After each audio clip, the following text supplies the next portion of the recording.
Hasiko gara zaioarekin? Bai. Ega, gozatzu bat. Hasteko, favore txiki bat eskatu behar dizu. Bai? Ega da. Ina gaur goiztean, bai? Ikertzen naiz, eta esnatzerakoan, badakizu zer gertatu zeinan? Egon naiz hitz egitekotan eta bat-batean, ahotzik bat egiratu naiz. Orduan, favore txiki bat eskatu behar dizu. Bai? Zaiatuko gara, isilik edo lasaitasunez mantentzen eta parte hartu dezakezu, baina esku altzatuz, bai? Gudu gola?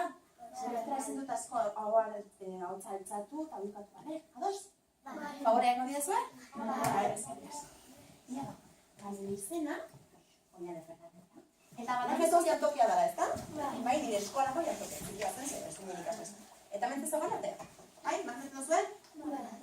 Hementze, olako maintila bat oran, errekada jarri. Eta hementze gotezan, kasualitatez hemen, bai? Josune. Zeren aurrean? Laguntua den aurrean, bai?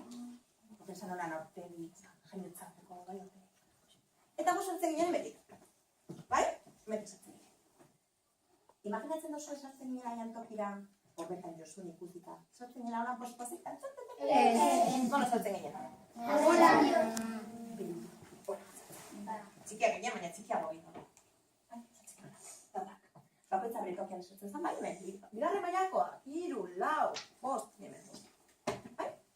Nisi berren ondoan beti. Baina, zuk ez zeude unibertsitatean? Atzera bota dugu bizka demora. Berrezkuratzeko Josune, bai?